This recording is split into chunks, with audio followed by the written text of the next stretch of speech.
So for the last like 2 months, my camera is like sitting on this little art. I think this is Jenna's like Cricut. Is it Cricut or Cry Cut? It's Cricut, but it should be Cry Cut. Like that's how it looks, but it is Cricut. Okay. We called it Cry Cut for a minute, and someone that I used to work with was like, are you stupid? Maybe. I saw something. It's if somebody mispronounces a word, it's because they've probably only ever read the word like in a book or something. Did I tell you about that one time that I mispronounced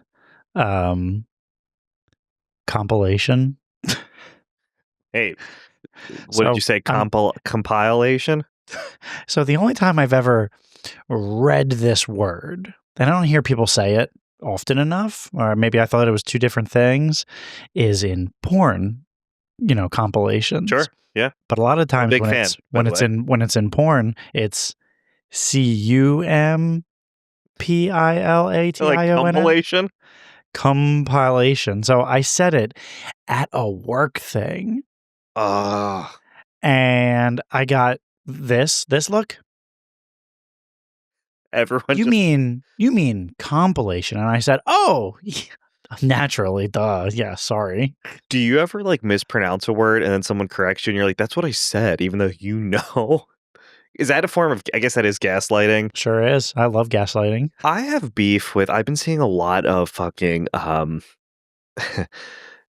if your spouse watches porn, they're sick. They're cheating on you. Okay, look, sure, if you are you have no job, you have no social life, you're taking time away from your wife and kids or husband or whatever because you're just watching porn all the time and cranking your hog. That's a problem. Sure, that's a problem. But watching porn I don't see anything wrong with it, but holy God, the people that are against it are fucking against it. Okay, well then they don't have to watch porn. I think they are in the vast minority. Most dudes watch porn. Close your eyes and try to jerk off. Oh, to completion? With no visualizations. It's really tough. Like right now? Yeah. No, I mean, close your eyes and do it. I wasn't asking. It wasn't a request. We have been nonstop just fucking, like, I feel like we've just been go, go, go over the last month, maybe. It's been busy. Mm-hmm. And even though we'll get like 4, 5, 6 days off, then I feel like then it's just like all kind of compacted in. Mm-hmm. And then there's real life stuff too. And then there's real life. Yeah, you and I both have lives outside of this. Or do we? Yes, we do. We have I like to think that I have a life. My kids would tell me to get a life otherwise, but your social life, I feel like, is more active than mine. But I feel like, yeah, both of our lives are very busy. So this week, we're just going to kind of take a step back and re-air an episode that we haven't done on our show yet. I think it was like the end of 2024 around Christmas. We shot an episode with Rena over at Better Call Daddy. I think it was December, right? January. Jeez, that was a while ago. It was a while ago. I was like watching it. I was like, I have my Christmas sweater. Well, there you go. That's December. Yeah. So we're gonna re-air that, and and that's the episode this week. So enjoy it. I want to know all about Eric and Greg and what is it like to grow up in Delaware? Born and raised here. For me, it's really all I know. Delaware is so small. We have 3 counties and that's it. And you can get from the most southern point to the most northern point in 2 hours? If you know a guy who could, I could do it in 1. I don't know if you've ever been to Delaware. It's usually a drive-through state for a lot of people. We have a stint of 95 that runs through Delaware. So people, maybe they say, oh, I've been to that rest stop. And that's pretty much it. That's all they know about the place or the rest stops? Kinda, yeah. Delaware is, okay, we have tax-free shopping. a lot of people will come from New York. They'll come from Philly, DC, because we're touching really all of them. But, and they'll go, and our Apple store is one of the busiest Apple stores, I want to say on the East Coast, because it's tax free. So people come, they get to we talked about this actually a few episodes ago, and people will line up, they'll come from New York and they'll spend thousands of dollars and then bring those devices back with them because you're not paying sales tax. So for me, when I leave the state, it's really foreign when if I see $59.99, I'm used to paying $59.99. When you're like, it's actually $67.98, throws me off. I don't know how you live. Delaware is also one of those places. If from us being from here, people either love it and never leave, or they desperately want to get out. So you guys love it. Oh yeah, I love it. I do too. And don't hesitate, Greg. You'd love it. You're not going anywhere. So when I was in college, it was always I'm gonna graduate. And we're going to move and we're going to explore. But then there's a lot of good here. Delaware does have a very high cancer rate because there are a lot of, there's a refinery that kind of just. There's DuPont is here. So I reckon we get the forever chemicals. But at the end of the day, there are a lot of career opportunities. And even if you want to go somewhere else, you can hop a train and be in Philly in 40 minutes. So there are options, but I don't see myself moving anytime soon. Eric, I don't know about you. I can't afford to move. Yeah. I'm locked in at that affordable interest rate. Yeah, and I think too, for us, we've found our, I want to say, careers, and then we started this podcast. So it would be silly, I think, for us to look elsewhere, at least now. My last favorite thing about Delaware is anytime you're on the internet and you see something about Delaware, any Delawarean will light up, and it's the biggest deal. Every single one of the Delawareans that goes in sees it and goes, Delaware, I know exactly where that is. Or it's usually like, man murdered in Wilmington, or there's a traffic accident or something. But you know what? I don't care. The news mentioned Delaware. Delaware, so we have Wilmington, and Wilmington has a very high crime rate. And Wilmington's kind of split. There's northern Wilmington, and the homes are nicer. And then you have the city, and the crime rate's high. You don't really want to try. And it used to be a lot better, but now it's one of those places where you just really don't go because there is such a high murder rate and crime rate. And it's unfortunate. Delaware has a lot of those areas. Delaware is so weird. We have really just rich areas and then just extremely poor areas. And it's one of those things where it's just how the state is.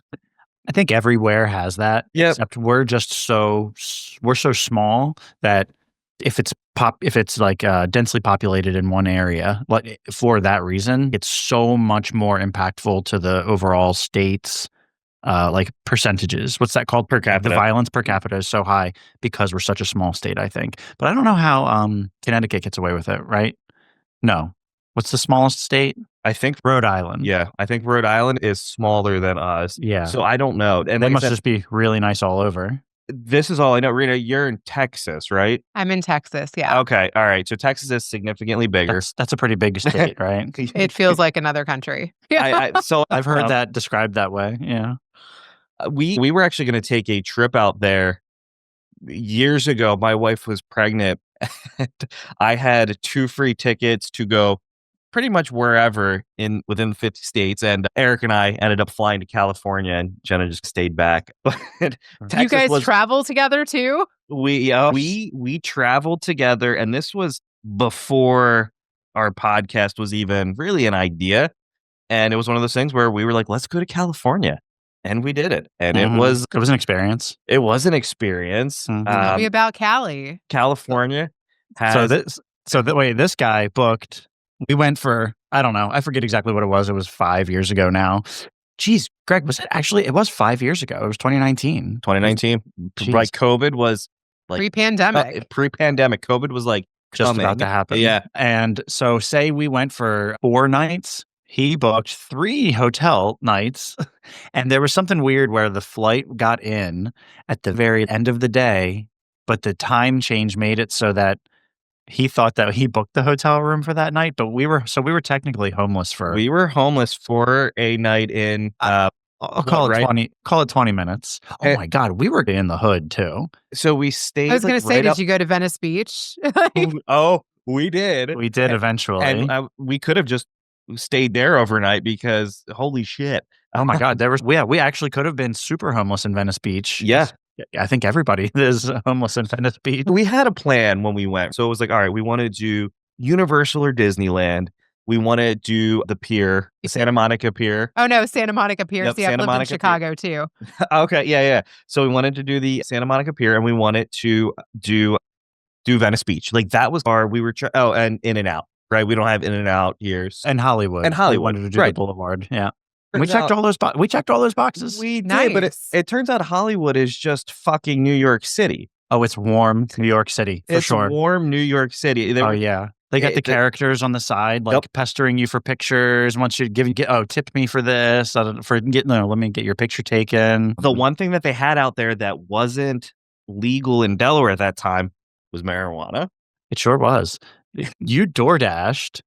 So they have an equivalent service of DoorDash for weed. And we were sitting out eating dinner, and this dude rolls up with this secured zipped bag. And he said, "Are you Greg?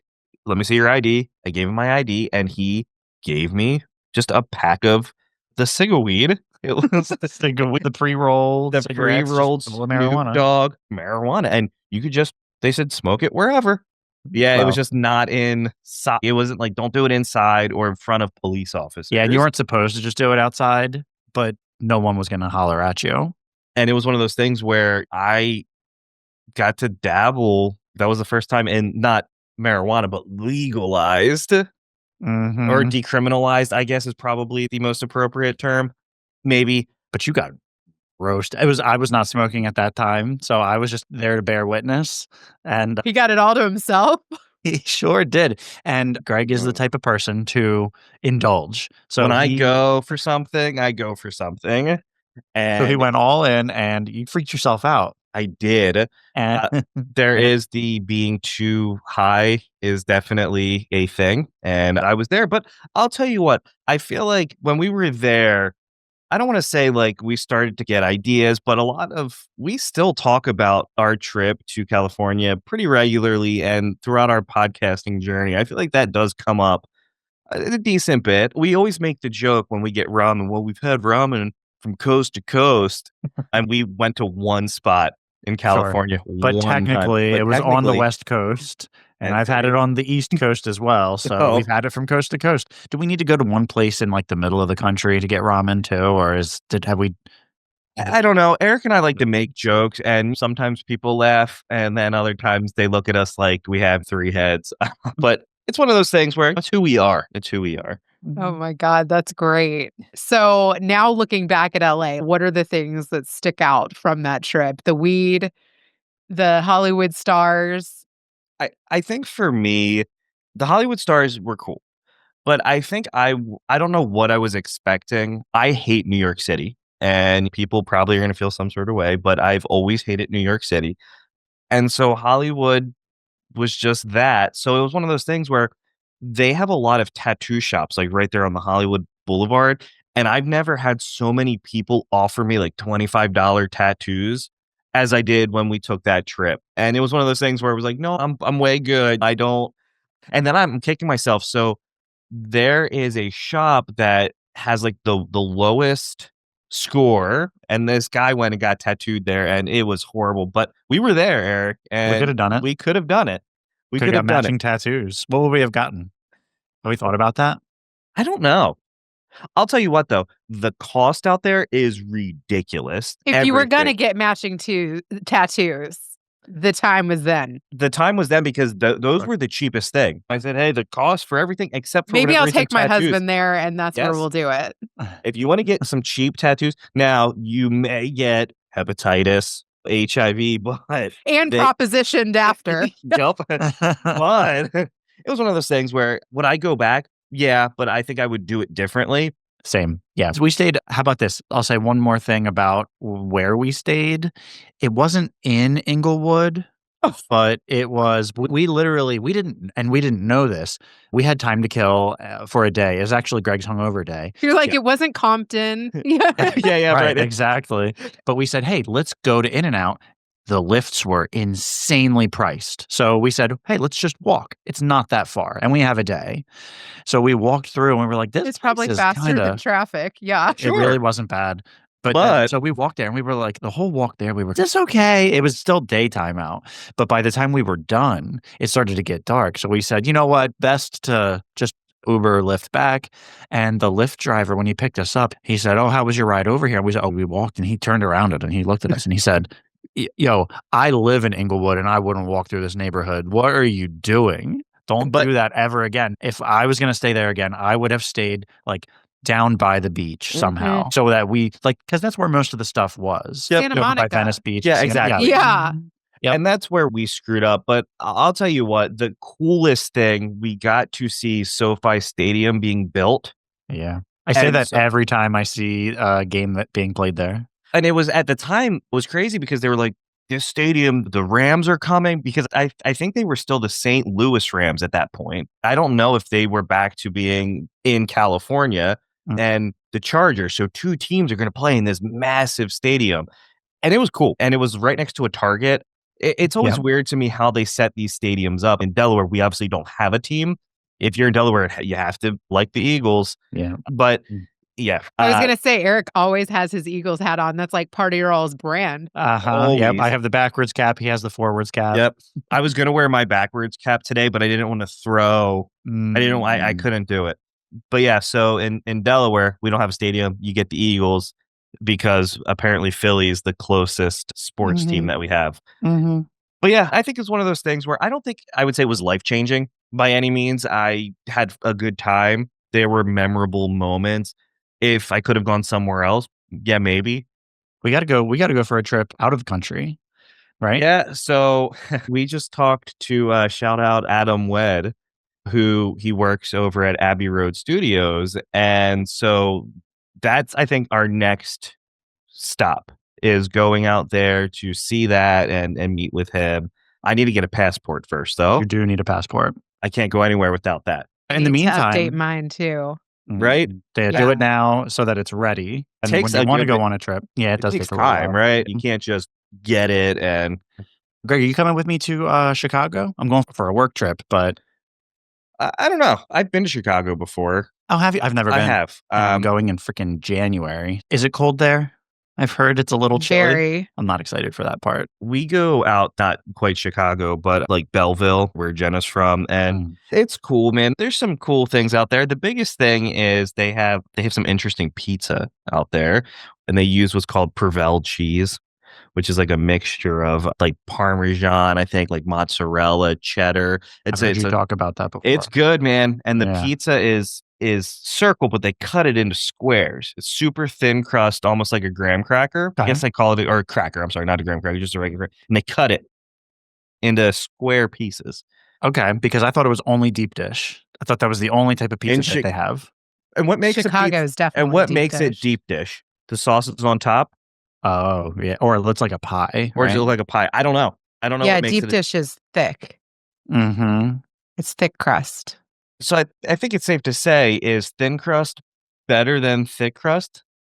I think I don't like my pizza done. I don't You either. Then I don't Right? think that you would prefer I prefer my deep pizza dish. cooked. Right? You're gonna make a lot of people angry. that one of those polarizing things. Like some people, you're never going to make everybody happy by picking a favorite pizza. No. I'm very much in the boat that, hey, I can go get Domino's pizza. Oh, I love me some Domino's pizza. But there's people that are, pizza snobs. They say chain pizza is trash. It still is dough, sauce, cheese, maybe some seasonings. It's still, which is such a good combination. It's really difficult to mess pizza up. I think pineapple is polarizing. Sure is. Ooh. I like being polarizing, and I love pineapple on my pizza. It's so good. Does pineapple have to have a ham partner on pizza to work? It needs the salty with the sweet, for sure. I think for me, honestly, like I'm cool. Domino's is fine. Papa John's is fine. I think you have to know what you're getting. Like with anything in life, right? When I go to McDonald's, I know what I'm probably going to get. 9 Yeah, times out of 10. you get 2 fish fillet sandwiches with extra tartar Oh, good. sauce. So- That's what you get every single time. That's Right a now, lot of fish. The McRib is back. Oh yeah, that's right. We have to go. So the McRib is back. So there's that. But yeah, I think it's one of those things where Domino's is fine, Papa John's is fine. It's just a matter of if you're bougie or not. Setting expectations. Yes. That's You the have to moral set of expectations for your pizza Yes. consumption.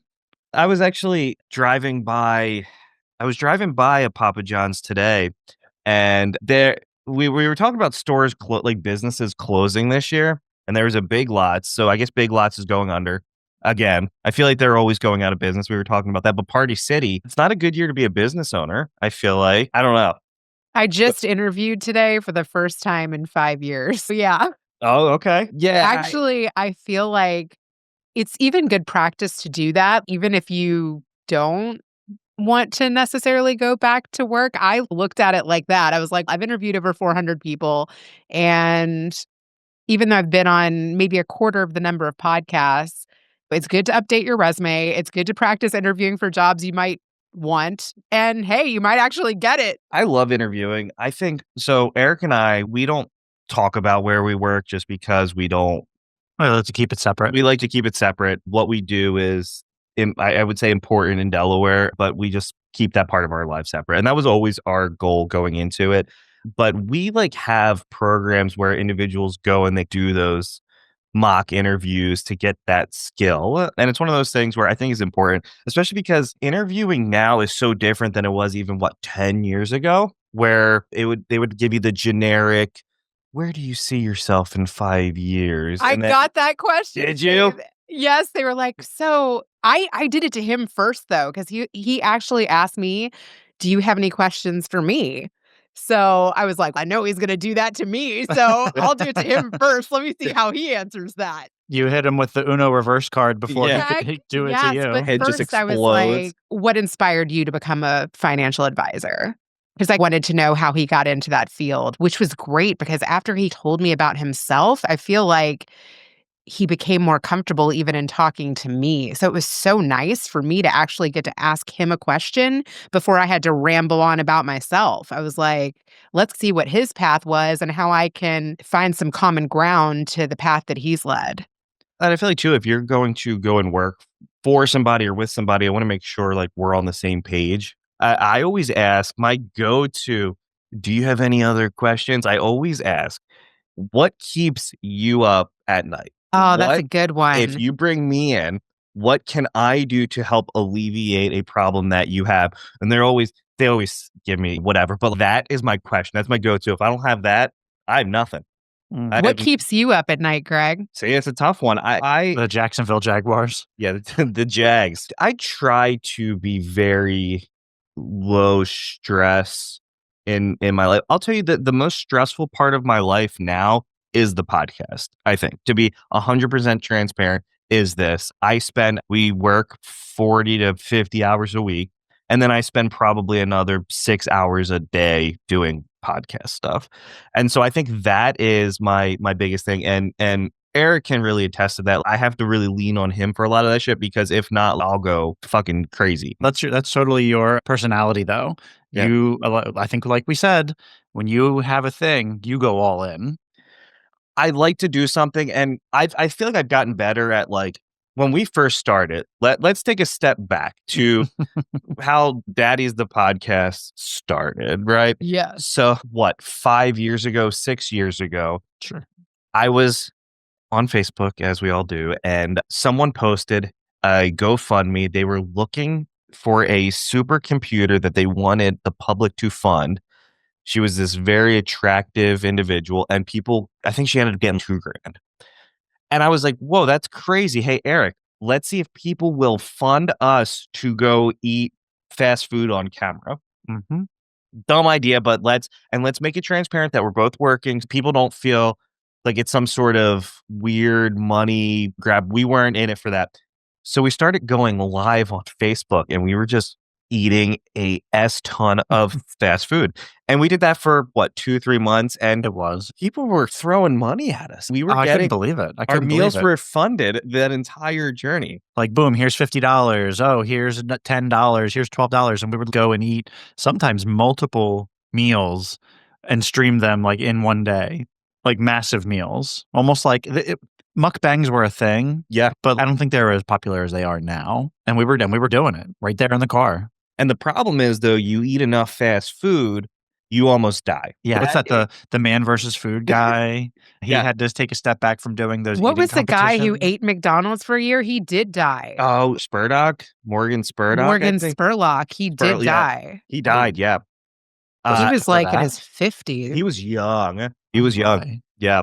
And Supersize Me. That's the Supersize name. Yeah, Me. thank you. Okay. Yes. Because I think when the movie came out, supersizing was still a thing, right? You could remember that was getting the those thing. fries supersized. His thing was if they asked him if he wanted to supersize it, he had to say yes, and he had to eat it all.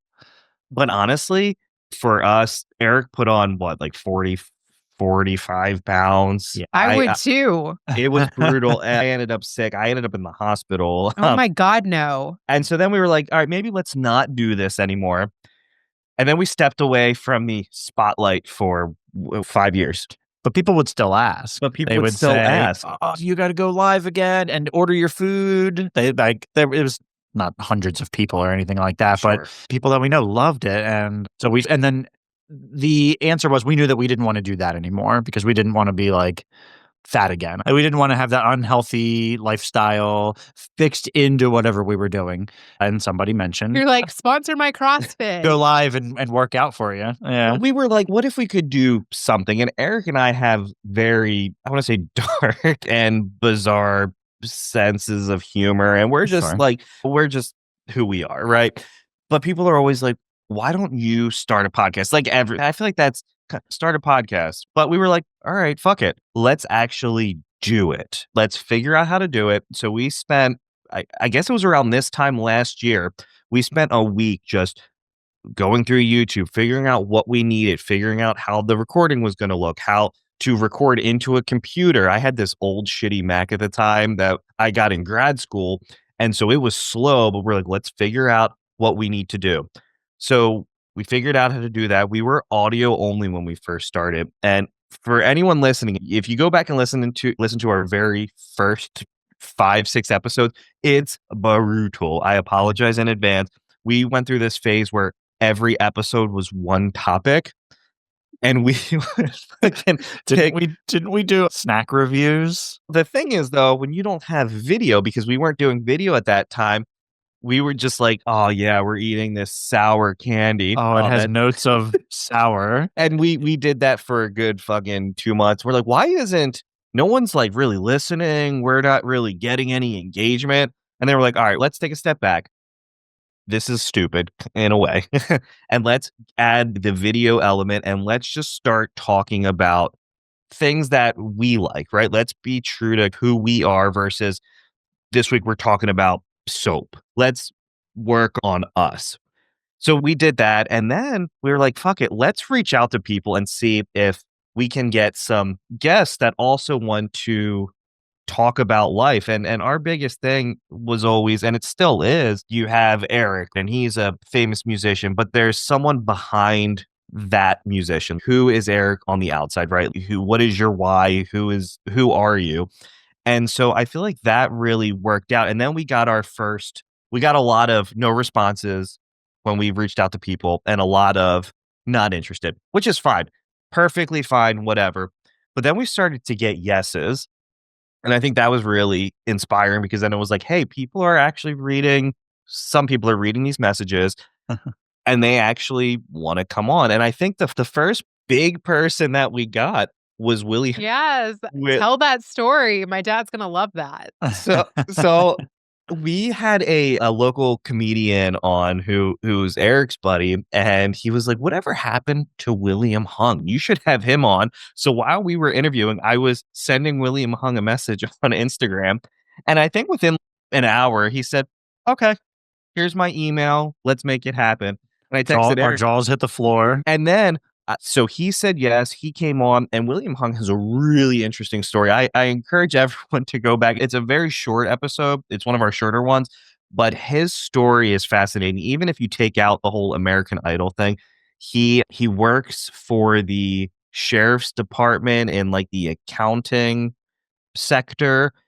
Yes, so that was our first yes, and then ironically enough, like, he said yes, and then musicians that we used to listen to started saying yes, and then we got Cartoon Connect, Brandon Reed said yes, and then we're like, "Oh, shit," then we got Jarrett from Bowling for Soup. So we started to get these people to say, "Yeah, sure," and then we were able to, like, work on the first interviews are always real fucking bad. You don't know how to talk, it's just challenging. But then we were able to use that, and I want to say get better at honing our craft. It's all about practice. Yep. And those reps in. Because we've also had really bad interviews. Sure. And so we've had to tweak how when people approach us to come on the show, we had to tweak how that looked to make sure that we were keeping our, I don't want to say safe, but we were saying yes to everybody. Everyone was like, "Hey, can I come on?" And we were telling them yes. And we had this conversation with Jared from Bowling for Soup. The importance of just saying no to people. It's okay to say no. Mhm. And especially I struggled with that because I'm like, but this will be it's like taking interviews, right? For jobs you don't really want, but it helps you along the way. But for us, I don't know. You're like, what if I get the offer? What Yeah. do you do then? And so Just practicing. yes. So we've got What a bummer. Imagine interviewing the perfect candidate and they say, that wasn't for real. That was just a practice interview. I didn't actually want the job. Psych. It had been a while. So it took us a while to get where we want to be, and we're still trying to figure our craft out. We've gotten the recording and the sound and the mixing down, but we want to get back to. So you can see right now, Eric and I are in different areas. We used to record together. When we did and I take back, we recorded video together too. We want to get back to doing it in the same room and figuring out how to bring guests in and do that. It's just the chemistry between us is fine over the screen, but together, I think there's a little bit. I think it's more endearing to have in-person interviews. And I know that I personally enjoy watching multiple people in the same room having a discussion with each other rather than over a screen. Not that there's anything wrong with doing it over a screen, but there's something more intimate and you're more open, I think, when you're in the same room. And I also feel like it would be more fun. I always have a lot of fun doing interviews. I don't know. It's just something about the in-person. It's a different vibe. It is. But it's also challenging, right? Because we're in different parts of the country. Like Eric and I are in Delaware, you're in Texas. So obviously that aspect is probably going to stay the same, right?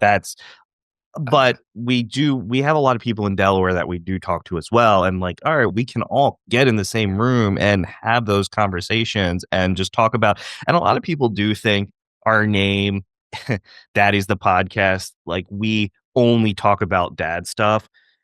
Well, that's not all that people think. Sometimes people think that we talk about some kinky stuff too. Yes, I've right. gotten that too. Yes. Oh my God, it was funny. This one executive reached out to me and honestly, he just wanted to talk about his book.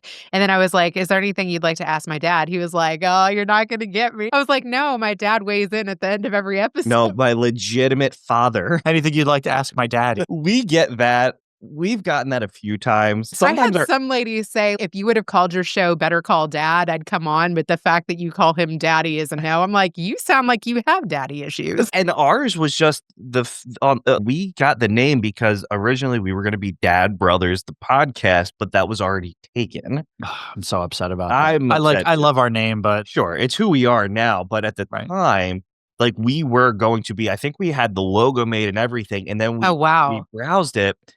Fucking taken. It was already taken, and it was like this like family friendly Christian podcast, right? So I was like, all right, we're not going to. That's your thing. Clearly, you got to it first, so we're like, fuck it, let's go. Daddies the Podcast. Sat there, we looked. There are a lot of podcasts with the name Daddy. Caller Daddy. It's a good keyword. It's one of the biggest podcasts, but it's just a good keyword, and there's a lot of variations that you can do with it.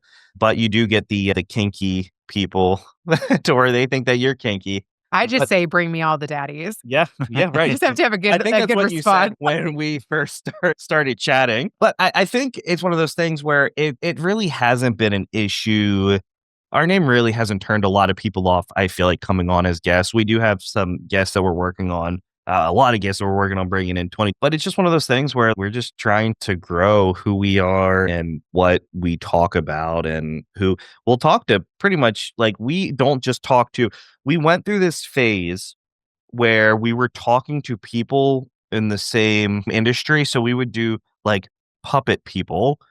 And then we would randomly do 2 in a row, 3 in a row. And then we were doing soap makers, like artisan soap makers. So my wife would listen. She listens every single week, and she says, "Hey, I like that episode," or "Hey, I didn't like that episode." So it was like our 3rd week doing soap, and she said, "Why are you guys like? I don't like this soap stuff." And I said, "These episodes must not be for you." But noted, I will keep that in mind. We probably won't then continue to talk to soap people, because at the end of the day, even though we do still want to talk about, hey, you might be a soap maker, but what else are you into? We want to know what makes them tick. What is their why? But then we still inevitably end up talking about and just a lot of the same things over and over again. So we were talking to an individual, Daniel Rinaldi, who was the singer of a band that I grew up listening to, Bedlight for Blue Eyes. And so that's why I originally reached out to him. I said, "Hey, back in my high school days, my band played with yours. I would love to have you on." And "That's great. Here's what I'm doing now." And I don't know if he's still doing it, but I think so. He runs it's called Mental Town. And so it's this website where you go on and you hire you hire him essentially, but there are puppets that play different like emotions or things that children, or I guess adults, are dealing with, like anxiety, stress, depression. And these puppets, he creates a story, and this puppet talks to the person. So it's an individualized experience. So for us, it was like, oh shit. So there's more than, clearly you're not a singer anymore, like professionally, but you're also doing this other thing that's really cool. So we were finding those things out. We talked to Puyan of Scary Kid Scaring Kid, a band, once again, that I grew up listening to and I love. But he also worked on a show on FX, and he did the behind the scenes, and Eric won a Grammy for that. I think so. Or not, whatever And he was real into like virtual reality, gaming and stuff. And so like finding and I think that's how we've been able to, I don't want to say convince, but get people to come on is, hey, we want to talk about who you are. And sure, we'll talk about the music stuff. Like, that's cool too. But let's talk about the other shit. And that's what has drawn, I think, people to coming on to the show. And I could be wrong, but Greg, I'm always jealous of your musical history. Like when you were in middle school or high school, you listened to all these bands that are like, I don't want to say attainable, but all right. So in contrast, I listened to like rap music or pop music. So Britney Spears was unavailable for us to interview the other day, but that's who I listened to. It's Justin Timberlake. Yeah, that's my boy. He passed. He politely declined. But like all these people that you used to listen to, I don't have that. Snoop Dogg is doing everything, and you know what? I used to listen to a lot of Snoop Dogg. Maybe we could reach out to him. The problem is too, some people want money, right? And some people want a lot of money to come on, and that's just something that Daddies the Podcast does not have. No, especially I want to pay. I wouldn't want to pay anybody to come on our podcast anyway. I don't know though. I think ever. Do you think that there is that common practice, Rena? You would probably know better than us. Paying like, all right, Joe Rogan. I've seen a couple people that have larger audiences say that they're making a donation to charity, but I would not believe that. I don't know. I feel like I don't invite people on with the expectation of getting something. Like, I don't have a musician on hope, can I also score like backstage passes? Or we had a band, A Place for Owls, come on, and behind me, I don't know if you can see it, but that's their vinyl. I bought that. And I said, I listened to their music, and I said, I really like it. Like, I bought that out of I didn't expect to get that from them. Naomi, Amish Inspiration, she sent me her book that's right behind me. So I want to read that memoir. Wow. She has an incredible story. Yes. Now that's much kinkier than our podcast is. That book is spicy. From Amish to stripper. Wow. Oh, yeah. I got the from sign. Very buttoned up to very buttoned down. Oh, yeah. She signed it for me and everything. But she didn't have to do that, nor did I ask her. She just said, what's your address? I'm going to send it. And her conversation was incredible. She had such an incredible story. I loved your questions to her too. You were like, were there expectations to do any of those things? And it's so fascinating. And for a while, I was getting a lot of ex-Amish individuals on my feed. And so I reached out to her first, and she responded and was like, yeah, absolutely. I'll come on. I'd love to talk. And she was in I think her old like bedroom or old house that she lived in when she was Amish. And like shit like that's cool, right? Like Very cool. Eric and I will sometimes sit there, we'll be at lunch and we're like, we're still growing, but look at what we've done in the last year and like how cool talking to people that we a year ago would have never even dreamed about. And now like getting to know these individuals and become, I don't say chummy, but becoming friendly with them and having these daily conversations. I talk to Naomi pretty regularly through, by the way, anyone who talks to us on Instagram, you are talking to me. I don't do well with social media. I'm trash. So social media is my thing. So if you're ever messaging us, I'm very active. I feel like sometimes I'm glued too much to my phone, but I'm always the one that's talking to you. If you want to get a hold of curious Eric, we can how make that like happen. talking to all of these guests and getting their whys and evolving through your podcast has changed your whys. Do you find yourself continuing to think about that? Because I think in order to keep going as a podcaster and to get better as a podcaster, you have to think about that. Yeah, for me, like when I go into any interview, I try to go in and research as much as possible, but I like to go in with the mindset, like the very empathetic to their story, and but I don't act like I know like what that person's going through. I try to be empathetic, but if say my mom died and your mom died, right? Like, and I say I know how you're feeling, but I don't, right? Like we both have been in similar situations possibly, but so I try to go into, I don't know if this is the same for Eric, but I just try to go in with just a open mind, and I just want to hear your story. I try not to interrupt the person talking. That's what I really like about Joe Rogan. Whenever I watch him, is just he lets the individual talk. I know sometimes when Eric and I get excited, we start talking over each other. I think we're And allowed to talk over each other. yeah, I we think talk that's over okay. each other, but that's something that even I want to say in our earlier interviews we used to do that we got better at. So I think we like, I don't know, that's a tough one, honestly. I also we, we used to go in with scripted questions and we would send them to the person we were interviewing. And I feel like that also took away it. We have kind of base questions, especially if it's something that we are super unfamiliar with. For example, when we had on Lullaby the Fear podcast, Eric and I, That was a great episode. yeah, thank you. Wow. I we- listened to the whole thing right before this. That was Oh, nice. such a good one. I want to check her show out now. Yeah. Like it was Yeah, she's such a good great. episode. I love her show. I do love her show. And her situation is fascinating because the research that she puts into it is, and the fact that she does all of the recording on her phone. I know. I was fascinated with her process. Yeah. And it's fucked up because we always have people on and yeah, let's talk about your but like we were spending more time talking about like how the episodes are made. And like for us, Eric and I can turn out an episode. If we recorded an episode, I can have it mixed and Irene, like I'll put a fuckload of time editing something, but I'll get it done within 24 hours. We can have an episode up and ready to go. But with hers, there's so much time and effort that goes into it. I think she said it takes a couple weeks sometimes. She said, yeah, a Yeah. perfect scenario to her was like 2 weeks. Yeah. That's amazing. And I love it. It's like an art form to her, though. Like Mhm. she's really invested in doing her research, and I respect that. And she's also very encouraging, I feel, to individuals wanting to get into that sector. Just she even talked about just being empathetic but you should absolutely do it if you want to do it. But be empathetic to I think she said it's important to tell the victims' stories because just because some of those individuals they've died, like they're still people and they need to be remembered. And I think that was like such a powerful statement.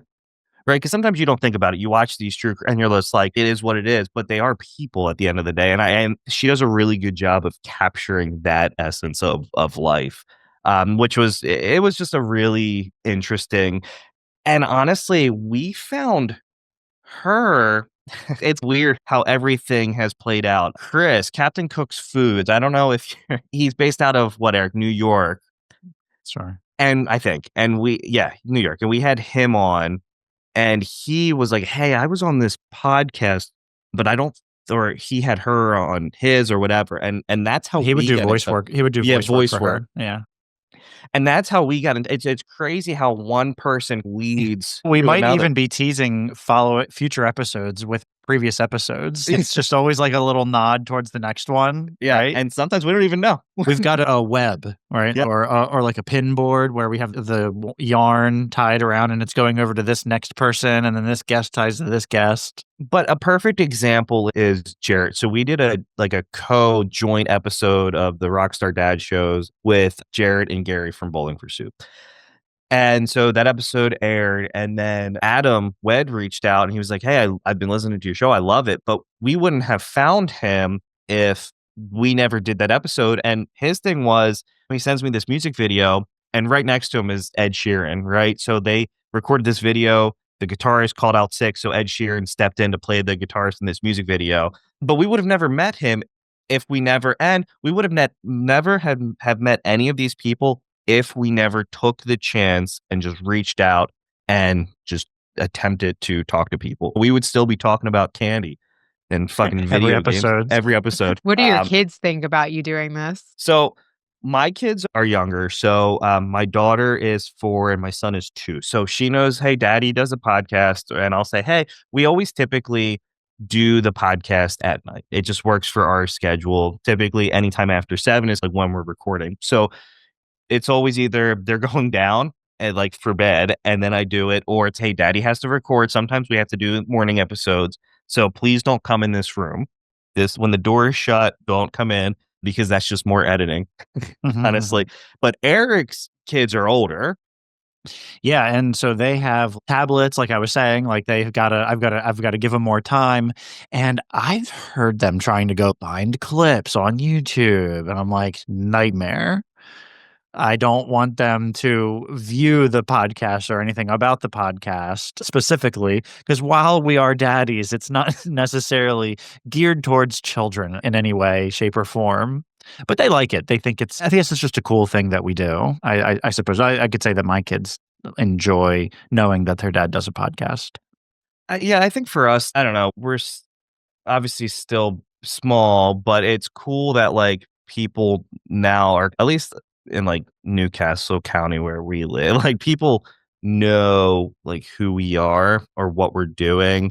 We don't go out and get recognized, but we've gone to events before and they're like, oh, you're Daddies the Podcast. And yeah, that's who we are. But I think it's one of those things where my daughter knows, but she doesn't quite understand what it is. You know what? Hold on. Because I hear famous people with their kids. I love hearing stories about how their kids don't give a fuck if their parents are famous. Oh, yeah.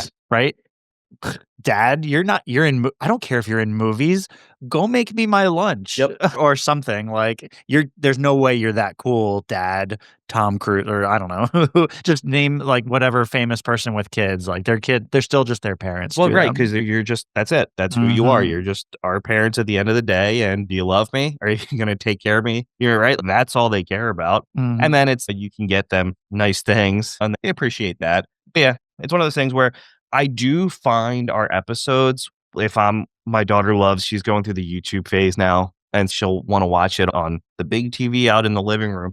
And there are like the Daddies, the podcast episodes that pop up in the clips. And Eric said, our show is inappropriate. It's not kid friendly. We try to be more tamed when we're doing our guest interviews, depending on who the person is. But we are not kid friendly in that regard. We're kid friendly people, but our episodes are not kid friendly. Would you say that we try to match the person that we're interviewing? We try to match their freak. Yeah, is that Rena, about do you ever find that? I wait until I hear you use profane language or to understand who you are before I start. Letting loose. Yes, I don't want to offend. I'm not here to offend. Oh my God, that reminds me of I had a dominatrix on early on when I was trying to be like more shocking. And sure. And how was that? She Actually, that episode did really well. But Okay. what was crazy is I think like her day job was like a nurse. And then I believe that. Always. Yeah, Eric, does that sound familiar? My wife's a nurse, and I'll say between her and all of her nurse friends, I've never met a freakier crew of people. Like I think that nurses, I think honestly, nurses and teachers, I think are Oh, yeah. the kinkiest groups of people, and it's great because they're so unassuming. It's didn't you know see who all that was getting ready to come out of Yeah. her mouth Yep. happen. Right. Then by the end of it, I'm singing sexual healing with her. I have to imagine librarians are also in that pot of shocking. What is it? Undercover freaks. I don't know. Like most librarians anymore, I feel like anytime I see one, they're just really old. They might have been freaks like a Yeah. long time ago. Well, you know what? They still could be. Just They because should. you're old, you don't That's have right. to lose the freakiness. That seems like a music video. Yeah. And then there was this other girl who she was a mental health worker during the day and a phone sex operator at night. And Yep. definitely some crossover. Like it's really just about being there for people and like Yep. listening to their drama. Yeah. No, I God. But That she had a might really actually- nice voice. Like yeah, right. Yeah. And that's huge. That's everything. Yeah, and so we try to match who's coming on, and sometimes it's more difficult. Eric and I are very religious individuals, so for us, it's always one of those things where, and not saying that we have an issue like if you are, but we try to be very respectful of what we say if somebody is coming on that we we you don't need want to to be ruffle more any corporate feathers. for. Yeah. yes You can be on your best behavior if you have to. yes Yes. I had to but do that today. there you go. Yeah, It was see? such good practice. I Very- actually asked him, I was like, would it be okay if I still podcasted at night? Sure, right. Because look, I understand compliance. Like I had a healthcare client. I understand that there are certain things in your marketing I won't be able to do. But is it cool if I still have a personal brand on the side? Like that honestly matters to me. And that was like when we were starting this, it was that's why we don't mix work and this. People at work know we do this, but we don't talk about it on the show like where we work. And that right, just because we do try to keep them separate. And I might maybe- have to too. Yeah. and I think that's common for a lot of people. Yeah. Because most of us also like we still have to work as much as I don't want to, and I do eventually want this to be full time. Fortunately, $0 doesn't a roof over your head, right? It is what it is. But I do eventually want to get to that point where, okay, this can sustain our lives, right? How can we figure this out? But yeah, no, we don't mix them. We don't even really talk about this at work. Like we do our job and then I come home and we do this. You said 6 hours a day. I do. You do. I know you do a lot. Yeah. But when we're not doing that, we're playing video games. Yeah. Yep. So then that's another 3-4 hours a night. What video game? We've been playing a lot of Call of Duty. Mhm. Call of Duties really are the new zombies. It's just a way for me, at least, to life is so stressful that video games is really the one time that I get to decompartmentalize and just be and just focus on that. I don't have to worry about this or work. I just could do that in this dumb Right. little Turn your brain off Yep. and just hang, just chill, decompress. Mhm. Yep. You guys play that together too? Oh yeah. Oh yeah. We will do that after this. Oh yeah, for sure. Yeah, we got to play. Are we gonna play that new Marvel game? I think so. Yeah. Marvel See that like Rivals? we're gonna play a game after this. And then we'll talk. But typically when we're gaming, we're talking about podcast stuff. A lot of times, like we're like talking about new ideas or most of the time. Things come up. We won't even necessarily be talking about podcast stuff, but we might talk about things that we'll then talk about on the podcast. Mhm. So we try to. It's almost, I hate to go into detail while we're playing games or while we're hanging out. I don't want to lose the magic. Like talking about it, it's almost like wasting it, just talking about it, while we're doing that, while it's not being captured in a podcast. We should just I start. feel that way. I totally Right? get that with my dad because he'll sometimes want to call me right after he listens to the episode. I'm like, Dad, we got to record that. Don't talk to me about it. Or we'll do like an intro and we're like, fuck, we should have been recording that because that would have been a really good recorded intro. So we try to keep all of the juicy stuff so it's legitimate and it's honest because scripted stuff just doesn't. We were doing a scripted like promo and it took Eric and I fucking hours because we recorded it and we're like, this is perfect. And my wife came in And she was like, that was horrible. Yeah. That looked, you didn't look sincere. You looked robotic. Do it again. And then we were like, all right, let's just loosen up and have fun with it. And that's when I feel like we do our best work, when we're just loosey. Honestly, if you put a script in front of me or you ask me, I've had to do things like, all right, take 5 steps. Here's your mark. Not like an actual commercial or anything, and then say this. My brain turns off. As soon as like a camera gets pointed to me and I'm expected to do this thing very specifically, I can't do it. Messed up on the intros too, where I have to do them 4 and 5 times. Greg knows. I'm like, this is embarrassing. We would record or we would script out our intros and we would try to cater it to the topic. And then, so we did the scripted intros and then the titles had to be 2 words and each word had to start with the same letter. I don't know why we were doing this shit to ourselves. You like alliteration? Yes, it was bad. And we would read these scripts and then we went back and listened and holy hell it's super cringy. So we stopped doing that. And now we just introduce ourselves and just keep it simple. Oh my God. Will you guys do a intro of yourselves that we can use for a promo? Or are you going to get tripped up? I sure will. Yeah. So Eric always says, what is it?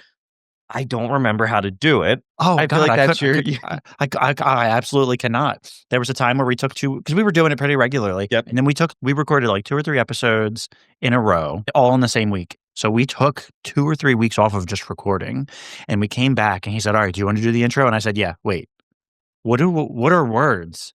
What words do I put together to say this sentence? I don't know what I have to say at all. And so for us, we stopped doing it, and then we did the Rockstar Dad show. And when Jarrett did it, it sounded he has a radio. You can tell like he's the singer Bowling for Soup. Like he's got the voice, right?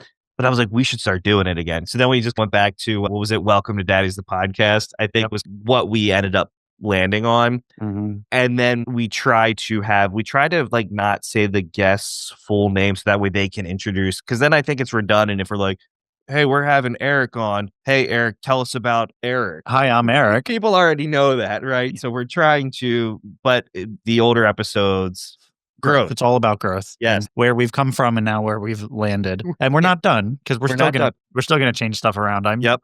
Sure. I guarantee you how Daddies the Podcast looks now will not be how it will look different at the end of 2025. And that's okay, right? I feel like that's solid. I love it. Is there any questions you guys have for my dad? Yes, actually I do. So I thought about it, and I actually thought about it before we even went into the episode. So what steps can podcasters take to ensure that they don't fall into complacency? And how can they consistently challenge themselves to keep their content fresh and engaging for their audience? Wow. I came prepared. Yeah, that is a great question. So I'm curious to see what he has to say. Because I feel like I know your dad a little bit now. I spent time editing those clips. So I feel like I'm intrigued now. Yes, that is a great question. He'll love that. And I'm interested to hear what he has to say. What about you, Eric? Anything? Any daddy advice? No? I got nothing. Do you guys get advice from your all's dads? I am curious about that. I do not. No, my dad lives in Florida, estranged. Yeah, I feel like not really. It's one of those things where I'm way closer with my dad than Eric is with his. But I think it's one of those things where my daughter was born during the pandemic. So it was very much just Jenna and I versus with Isla versus the world, because we were like locked away for so long that we figured it out on our own for the most part.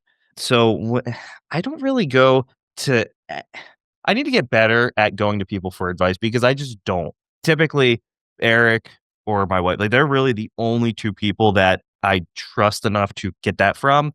But no, I'm not good at getting advice from people.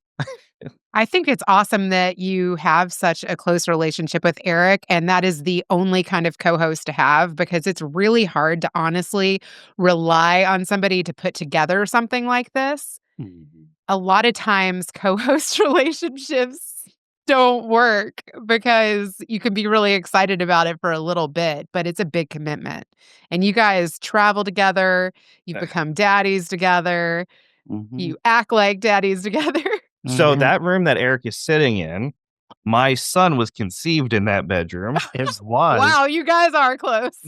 Eric was there for, no, I'm just kidding. And He I was sitting right here in this chair. It was like the Handmaid's Tales. He was sitting on the other end. Praying in the corner. So when we were building our house, it was my wife, my daughter, and I, we lived in that room for 3.5, 4 months. Was that 2 or 2 3 years ago, ago? like Wow. 2022. And it was one of those things where when we lived with them, we didn't fight once, and we were expecting them Wow. to, it was just cool. It was perfectly fine. And I think it's one of those things where if I'm in my own way, Eric does a really good job of telling you, take a step back. Let's look at this tomorrow. You're doing too much right now. I think you're overloading yourself. And that to me is really good, because if not, I'll go down just this fucking rabbit hole. So he does a really nice job of kind of grounding. And then I feel like I do a good job of, I'm a musician, and for me, like, I take the sound aspect of it. Video is one thing. I like video, but like sound is really what I spend a lot of time working on. And I like everything to fall into place the right way. So I take every episode that we do and I fucking make sure that it's up to my standard. I'm not saying that Eric wouldn't have the. Oh, I wouldn't. No, You'd you be don't like, gotta that lie. sounds fine. Oh, I absolutely. Greg will he'll say, all right, now listen to this one. Okay, and now listen to this one. And honestly, to me, same thing. Like, it doesn't sound that different to me. I can't put my finger on what the difference is. I would absolutely put out a subpar product if it was up I'm to me. like, I'd say- Greg, I'm like, can you add a frame? I can tell the difference. Yeah. Yeah, Greg's very much a perfectionist. I am very much I don't know what you would call a realist. Like, I'm just real with it. Do I want to put in this many more hours into improving it by 4%, 5%, whatever? I don't know. You try to put a metric to it. My answer is usually no. That juice ain't worth that squeeze, where Greg is very much so, yeah, perfectionist. So I will always put in my input, and he'll push back sometimes and say, it's got to be good. It's got to be like this. And I'll say, all right, I believe you. But And I just feel bad, Greg, because I can't really help you with that. So it's just you doing those things. And it's just me going, yeah, sure. Daddy number 2 over here. I very much have a system now where we record our episodes typically Monday night, and then we will game after and just take a step back while everything is exported to the computer. And then I will typically have the episode done before the next morning. Like, I will sit there and I will mix it. I have my plugins in place. I know what works, what doesn't, and I will mix it. And then I will have that episode done by the next day. Even when I was working on yours, like, I was like, all right, I have to do it. Even though I know, like, I didn't have to do it right then and there. Like, I wanted to do it. Like, I enjoy doing that. So for me, it's one of those things where I like things to sound a certain way. Do I have to? I don't know. Maybe not, but it's just. There's a word for that. People that have the ear. Is it an audio file? Where there's the sound is so important. Like, you should have probably 500 earphones, something that really pushes good quality sound out. Yeah, I think like it's just one of That's those. the 5 to 10 year plan. Yes, eventually. We're still trying to pay back all the other debt that we've accumulated from the Any show, other so- gear, since we're making wishes here, that you would like to add to your wish list? So we were talking today. So we are going to obviously need our cameras now are fine. Like, I love the cameras we're using. However, in person, we're going to need significantly more. But cameras are also, a good camera is what, $1,000 probably at least. Yeah. And you're talking multiple cameras. You're like, I need 3 of those. Need at least 3. You got to do the single shots and then the double both shot. The 2 shot and the the 2 singles. shot, yep. Yeah. And then honestly, like, computer wise, like, I run everything into a MacBook Pro that I just bought. So this thing is badass. This is all that I need. Our lighting, I feel like we got that. Microphones, I feel like we've invested a ton of money into those. Mixing, like the actual mixers, like, we're good there. I think it's just the camera aspect. And You more know? sweaters, like matching. Oh, You we know? could get matching Christmas sweaters, or We just could. matching Daddy's sweater. So Oh, yeah. I had this sweater planned for this episode. So I wore it to work today. I took it off when I got home so my kids didn't get snot all over it. Mhm. Your kids didn't snot on your sweater, but I could right now because you guys have made me laugh so much. You've heard from my mom. Now, let's switch it over to Grandpa. This is our first podcast in apartment 505. All right. What's even crazier is that the boys took a shower before the show, and I took a shower before the show, too. I joined right in, Hey, I'm glad you put your clothes on. and I put my clothes back on. No nudity in this scene. But you guys started off joking around. You started off feeling each other, where your voices all are heard, and it's almost like you guys were the three brothers. It didn't matter your sex. You know what I mean? Is that everybody's voice was equal in the room, where you all became buddies and chums together. And that's really the key to their success, in my opinion, is that they are not scripted. They're willing to listen to people's stories. And the irony is that he's looking for enlightenment from me. And the fact is, all I can do is give him affirmation that they're doing the right things. And what the right things are is to be natural, to be yourself, not to be where we're hinged upon the money or we're as a job necessarily, or fame and fortune, because none of that is what is the purpose of a podcast. The purpose of a podcast is to be able to shed light in a positive way of the interactions that you're having with people. And that's what they're doing. If they want to know, does it ever get boring?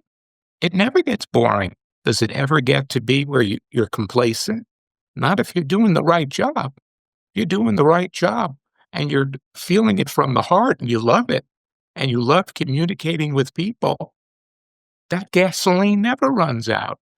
That energy is always there. And the reason why Rena and Wayne are doing the Better Call Daddy podcast is not for riches, fame, and fortune, even though, as you would say, it would be nice if we could have that too. But we do it because we're trying to also communicate people's stories where we have a unabridged communication that's not dot plotted, where people can be part of our show, I will be part of your show as well, where they can be heard and be able to express themselves in a manner where we can understand each other a little bit better. And how does that ever get boring? It never gets boring. Well, another thing too is, look, I've tried a couple different editors, and Greg is cutting together this episode by collaborating with other people, by doing live interviews, by switching up editors, by switching up your format, by adding music, by changing your graphics. I think too, that also keeps things interesting, right? You can do solo episodes, you Of can course, do but panels. You're thinking outside the box. You're not limiting yourself to some type of script. I'm just saying it in a little different way. But that's exactly right. Live life to the fullest and do your very best to be a shining light. And also don't be married to a format.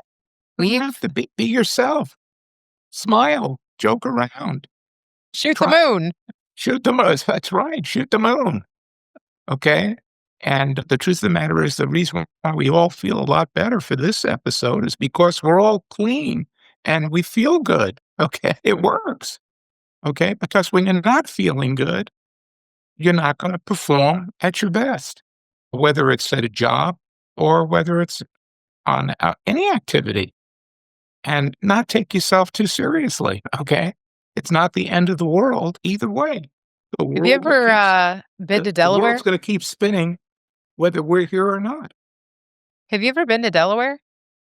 I've been to Delaware, but mostly what these guys say. I just drive through it to get to Philly, to New York, or to Washington. But the truth of the matter is we have a very large customer in Delaware, where we do a lot of business now in Delaware.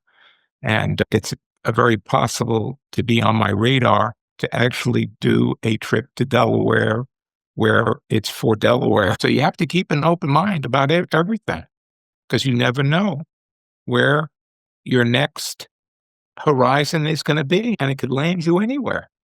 It could land you on the Daddy Show. And it could land you on the Daddy Show.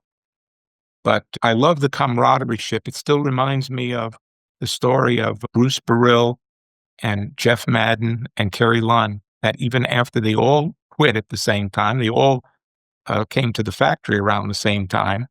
The funny part is that these guys all triple dated together. They went to school together. They played football together. They all were spinners together. They were all truck drivers together. And before they got their profit sharing, every time right around Christmas to New Year's, they would call me for 5 years in a row before they got their profit sharing, where we all partied on the phone and talked about what they were doing and how the shop was doing. But I know why they want to know how the shop was doing, to see if they could get paid early. But the fact is that they were inseparable. They grew up together and they did everything together. And loyalty, as my dad, was a big thing. So having camaraderie, having buddies, that's a wonderful element to have as part of your life. Not everybody has that. And when you have, it's almost like they're brothers, even though they're not brothers. Okay. They wanted that in their title. Yeah. And the truth of the matter is that I've worked hands-on with the people in my shop where we call each other buddy and brother all the time. And none of us are related, but we have that loyalty and that connection where we've got each other's back. And my dad got it when he was in the service. That's a very important element of shining light as well, is showing that you're really dedicated to what you do. Being dedicated, having a love for it, and being sincere about it, I think all that plays a part in it. But more importantly, it's not about you.